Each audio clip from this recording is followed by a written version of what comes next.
Hey, welcome back to another video. I'm Ivan Calderon, and today we're going to be talking about my new beat production and mixing workflow.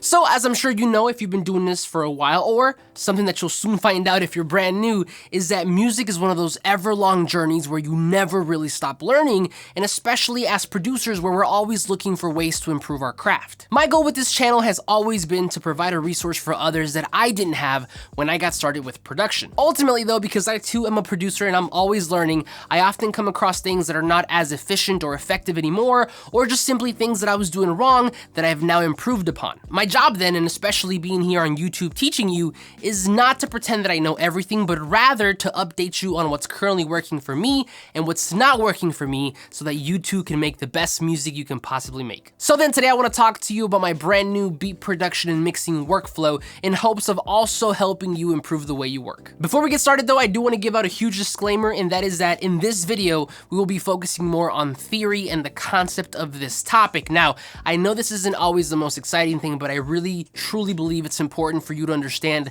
why this is even a thing to begin with. Next week, I'll be doing a follow-up video that demonstrates the how, but I still think that it's important for you to listen this week to understand the why. Finally, this video is more of a story, so to make it more digestible, I've divided it up into 3 parts that I've titled My Old Process, The Discovery, and The Change. Those timestamps will be linked down below just so you can navigate a little bit easier, but without further ado, let's jump right in.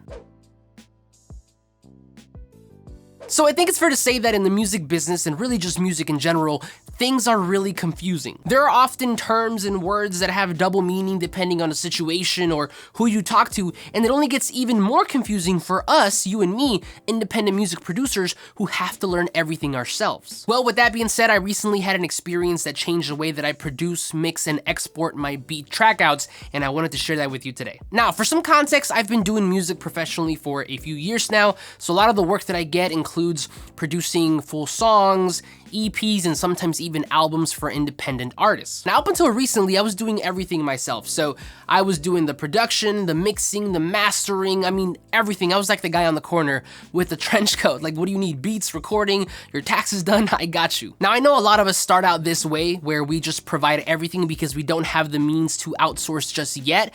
But I recently had the realization that doing everything yourself is not ideal. Now, the reasons as to why could be a whole other video, so I won't get into it, but long story short, I started to discover and realize that I didn't really like mixing songs. Now, beats are okay, but songs are a lot more intricate and have a lot more nuances, and although there is an overlap nowadays in the musical climate between producers and mixers, I would much rather leave the mixing to someone who is way more experienced and enjoys that a lot more, and I myself handle what I'm good at, which is production. Now, as I started to do more and more research, the number one question that popped out for me for these engineers was, how do you want me to send these song or beat trackouts? Now, for the longest, whenever it came time to send beat trackouts out to an artist who might have purchased a beat from me, or maybe to their engineer, I always believed that you should remove any plugins before sending it out, and I thought the process would be the same for a song. If I'm sending out a song, meaning beat with vocals, to get mixed, then you should also remove any plugins. Now, I know I'm not alone with this. I know there's a bunch of other producers who do the exact same thing, but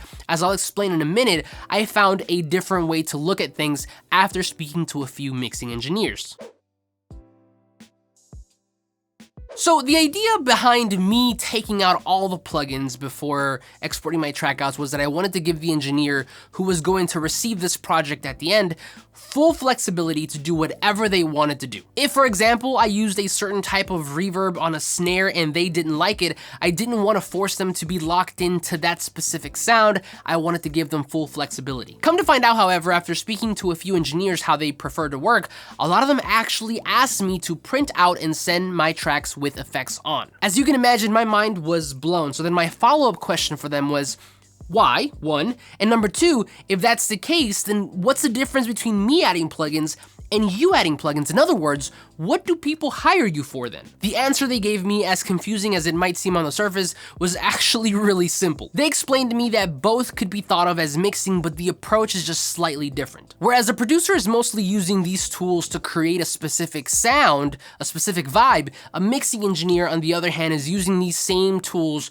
to make sure that all the elements in the song, including the vocals, are working well in relation to one another, that the song is meeting sonic standards for distribution, and that it sounds good everywhere once it's released. Not to mention that a good mixer is also an expert at sonic manipulation and control, so they have a lot more knowledge and experience on how to make everything sound cohesive. So then, if you think about it, any effects that we might add as producers during the production phase could more accurately be described as a sound design choice, meaning that we added them to sculpt and mold specific sounds to create that vibe or vision we had for the track. When they, as mixing engineers, use these tools, they use them to make sure that all of the sounds are working well in relation to one another, that nothing clashes, and that ultimately everything sounds balanced and cohesive. Now, as I mentioned in the beginning, there's a lot of overlap nowadays between what a producer and a mixer does. Oftentimes now, producers and mixers will do both jobs, but if you were to split up those two tasks separately,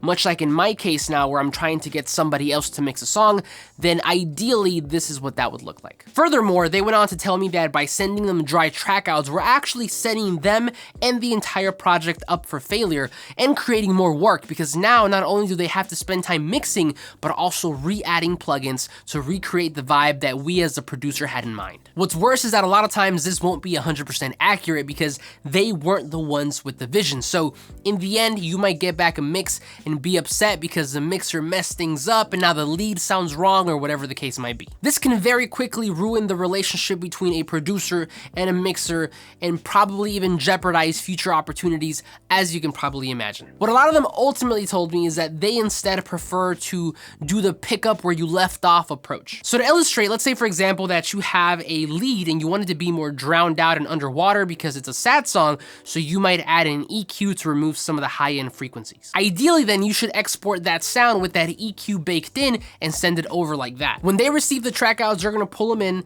listen to them all together, and pick up where you left off. So instead of trying to recreate a vibe, now their job is just to make sure that all of those sounds work well in relation to one another. Now they might still use an EQ on that exact same sound, but now it might be to take away a certain frequency that was interfering with another sound or a vocal, for example. The only exception from what I was told was time-based effects like delays, because apparently those do create more work if you leave them baked in. In those cases, they recommend that you either take it off and just send a note for how you like it to be, or to print it into an aux and send it that way. As you can see, I was completely taken aback, but also grateful because I learned the proper way to send song files out to get mixed. Ultimately though, this did get me thinking about the way that I handle just beat mixes, because although this whole thing started out with a question regarding full songs, I am also in situations where I sell beats to artists that won't ever record with me and just continue off with their own engineer. This is also common and relevant for any producers who sell beats online, because there often they will have an option to license the beat trackouts. Needless to say, this got me thinking about a few things. The first thing that came to mind was that we as producers call adding any effects as mixing, when maybe, and this is just my opinion, you don't have to follow, but maybe it's worth calling what we do sound design to differentiate from what an actual mixing engineer does, or if you do all the mixing, to differentiate between the different parts of the song making process. Secondly, as mentioned before, I would add my effects during the production process, but then remove them all when it came time to export. From there, I would take those dry trackouts and import them into my mixing template, where I would re-add my sound design plugins and also add any other plugins to make sure all of my sounds played well in relation to one another, much like a mixing engineer would. Now, the way that I was currently doing things wasn't too far off, because mixing for me has always been about creating balance and making sure that all of the sounds sound well together. This is exactly why I've always liked to mix in a different session, and as a matter of fact, if you've taken my beat mixing course, then you know this better than anyone, because that entire curriculum is built around mixing using the the approach of a mixing engineer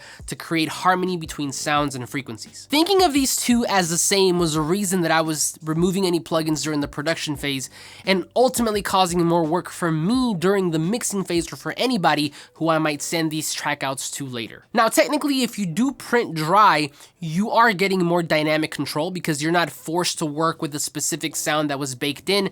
But at the end of the day, remember that this only works well if you are doing all the mixing because you know what plugins to re-add to recreate that vibe. It doesn't work quite so well when sending this out as mentioned before because that mixing engineer won't know exactly what you used or how you used it. Not only that, but when you think about it, a lot of VSTs already come with built-in effects like reverbs and whatever the case might be. So even if you print them like that without adding any of your own effects, you're still going to have some sort of effect baked in. If that's the case, then we shouldn't be worried about adding our own effects to get the exact sound that we want. Lastly, in recording, one of the golden rules, I guess you could say, is to get it right at the source. The idea is that you don't want to wait till the mixing phase to get a sound to be exactly how you want it to be. Instead, you want to be proactive and get that in the production or the recording phase, and leaving any effects into your sounds follows that rule perfectly. I do want to point out though that not everyone works the same. So even though there might be some mixing engineers who prefer to have the effects baked in like the ones that I spoke to, there might be some who still prefer the track outs dry. If you're mixing your own stuff, then you might like to actually print out dry and then just re-add effects. At the end of the day, it just comes down to how you or your colleagues like to work. So then moving forward, I'm going to continue to produce my beats in my production template and add any sounds that I want for sound design, but when it comes time to export those track outs, I'm going to print those effects in. From there, I'm going to import my track outs into my mixing session where I'm going to continue to add more plugins, but this time to make sure all of my sounds are working well in relation to one another, much like I've already been doing now. Alternatively, if it is a song with vocals for an artist that I've been working with, then I'm going to send everything just like that over to a mixing engineer who can pick up where I left off. This goes without saying, but moving forward to make it easy, whenever I talk about mixing, I'll be referring to the use of tools to create harmony and balance, much like a mixing engineer would, and whenever I use those tools to create a vibe, then I'll refer to that as sound design. But there you have it. This moving forward will be my new approach to beat production and mixing. Now, of course, this was just my new approach after doing some research, but I'm interested to know what your process looks like, and if you think my new approach is something worth considering for you. Regardless of what your process looks like though, at the end of the day, we're all producers and we're all trying to improve our craft. So to help you do that, and as a thank you for sticking with me all the way to the end, I wanna give you something. If you click the first link in the description, you're gonna be able to download my free production toolkit. Think of this as like a little care package for producers because inside you're going to find some samples, some MIDI scales, and some MIDI chords to help you with your production. Again, you can get that completely for free by clicking the first link in the description. But that's it for me. Thank you so much for watching. Don't forget to tune in next week because I'll be showing you exactly how to export your track outs with effects in Studio One and get them ready to send out. But as always, thank you so much for watching. Like this video if you like to subscribe if you're not already, but I will see you on the next one.